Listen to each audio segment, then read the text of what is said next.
And this is my capstone presentation. Alright, so if you type the word relationship into your Google search bar, the definition it provides is the way in which two or more concepts, objects, or people are connected, or the state of being connected.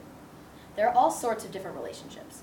There are relationships you learn about in biology, such as parasitism, where one organism benefits and the other is harmed. There's the best friend relationship, where you no longer feel the need to knock on their door, but simply let yourself in and announce, "I'm home." And then there's the relationship that often isn't mentioned. That's the incredibly impactful student-teacher relationship. Students and teachers have existed together since the beginning of school. Think all the way back to Socrates' mentorship to Plato, which was in 400 BC. There have been many shifts in education to determine how schools reach the overall goal of the school system, preparing students for the workforce in the most effective way. There are project-based learning schools, lecture-based classrooms, flipped classrooms, and countless other ways that teachers can present their material. And while I was trying to navigate through them all, it occurred to me that while sometimes the presentation of the material did affect my learning, a bigger piece of it was the teachers themselves. This caused me to raise the question that soon drove my capstone research: how can positive student-teacher relationships affect an overall high school community, and more specifically, the Oakton High School community? There is one more relationship that I feel I should go into greater detail about, and that's my relationship to this topic. This topic applies to me because, like everyone else, I am a student and I have teachers. However, there is of course more than simply that. There was a realization in my life when I suddenly saw teachers as not just robots regurgitating information, but as actual human beings. I know that sounds silly, but all throughout our early education, we as children are taught that teachers are to be purely respected and are the overall authoritarians in our school lives. A teacher's decision is the end-all be-all, and there will not be any discussion regarding it. The teacher said it, the teacher is above you, and that's the way it goes. All it took for a major shift in my mindset was for a teacher to ask me how I was doing. I know that seems too simple, but I was just saying after school to ask a few questions on the subject matter. When I felt I had a basic understanding of the material, I stood to leave, and the teacher stopped me and asked me how I was doing. I thought that was a very strange question to end a conversation with, so I tried to roll off and say, "Fine, thanks," and then exit. The teacher pressed on and said, "No, how are you really doing?" In this short instance came a revolution that this human being standing in front of me genuinely cared about the answer to that question, and not purely if I understood the information being taught. It was not only this teacher, but nearly all of my teachers, I soon discovered, were more than willing to discuss things other than their classes. These teachers did want to get to know me, and that made all the difference in the world. School became a community where I got to know kids and adults alike. I became more engaged in my classes because I wasn't as afraid to ask questions anymore, and I was able to actually understand. I started to hold myself to a higher standard because now it wasn't just me, but my teachers as well, holding me accountable and looking me towards the future. There are countless success stories of students reaching more than their full potential when a teacher steps up as a mentor or brings something new to the education table.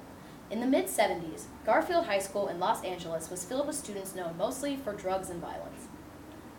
In 1974, Mr. Jaime Escalante took a job at the rundown school teaching math to these troubled teens. Even though many of the other teachers had deemed these students unteachable, Mr. Escalante strove to connect with them, and believed in them enough to start an AP calculus class at this school. In an interview he did with NPR, Escalante recalls students who were originally apathetic towards school and just about everything else, who took his class because he promised to believe in them and help them the entire way. This was a new sensation for nearly all of the students, and their appreciation for his attention showed. Mr. Escalante said the students came an hour early and left 2 or 3 hours late nearly every day to master this difficult subject. And when it came time to take the AP exam, all 18 of his students passed. The test makers refused to believe it and canceled the scores, accusing the kids of cheating. Escalante was furious that these people didn't believe in his kids and demanded they would all be given a second chance to prove they knew the material. His point was made because even after the retest, every single student passed once again. These were poor students who had given up and been given up on, but because of the bond they formed with their teacher, they felt empowered and were able to pass arguably one of the hardest classes a high schooler can take. They encouraged other students to sign up for other AP classes, and one man made all the difference. Most of us are aware of Oakton High School's outstanding rank, not just in the county, but in the state and country as well. We are the 162nd best school in the country, and the 5th best school in the state. So we have some pretty smart kids. And if we're doing everything so well, then why worry about student-teacher relationships? Every year, students across the country and across the world participate in a math, science, and reading-based test that also assesses aspects of the school and student-teacher relationships. This is called the PISA test. According to this test, PISA results have shown that a strong learning environment and confident, engaged, and motivated students are factors that consistently contribute to better learning outcomes. In 2012, while we did have above average English scores, the student-teacher relationship indicator was below the national average. So Oakton made changes. In 2012 and 2013, this school year was the first school year that we implemented advisory, a class containing all grades with the sole purpose of getting students and teachers to bond. Whether or not it achieved this goal depends on who you ask, but we must have done something right, because in 2014, Oakton landed a few points above the national average for relationships. Not only that, but the English scores also increased slightly, showing a positive correlation between the relationships and the test scores. While this process is encouraging, there are still obstacles we have to overcome. A large barrier in the way of solving this problem is stigma. Students are not aware that teachers are even allowed to be friendly or compassionate to a certain extent with students. To quote a discussion heard only a few weeks ago between a group of students and a teacher, "Wait, you hugged your student? Isn't that illegal?" Students don't want to reach out to teachers for fear of being ridiculed as teachers' pets, and teachers don't want to reach out to students because it can be misconstrued as favoritism or a number of other things. The overall goal of education hasn't changed much since the beginning: to prepare kids for the workforce and possibly to keep children out of jail. The way we accomplish those goals is changing. Fairfax County is slowly moving off of a strictly content knowledge-based curriculum and focusing more on skills students will need for a successful future. This has brought us to the habits of mind and the portrait of a graduate standards that force schools to focus less on test scores and more on obtaining our goal. Teaching class skills is not generally something that can be explained via lecture. If a teacher wants to show a class collaboration and leadership skills, they can assign a project that gives students an opportunity to develop these skills, or they can show by doing. If a teacher is doing what they expect the class to learn, everyone becomes a part of a level playing field, and this makes the teacher more approachable. The role of the teacher is changing. They are no longer purely the deliverers of information, and if they want to keep up, they're going to have to practice what they teach. I can help be the solution to this problem. Along with my capstone research, I have been hosting a lecture series that's been running for about 2 months now, and it's called Real Talk with Teachers. These talks give teachers a chance to break away from school subjects and speak on what they feel is important. They share their life stories and advice that they have for their students. Anyone who comes in is given an index card to write down and share with the speaker what they learned or got out of their speech.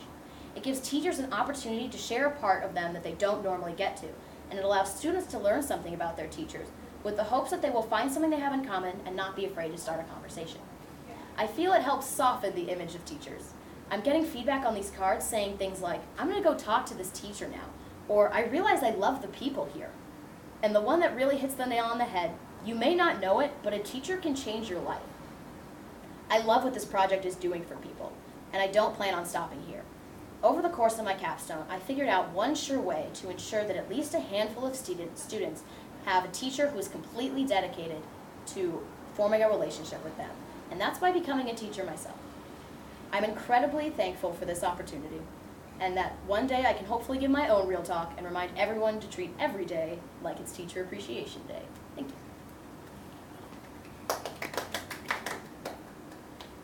So we'll stay for a minute in terms of questions and that kind of thing.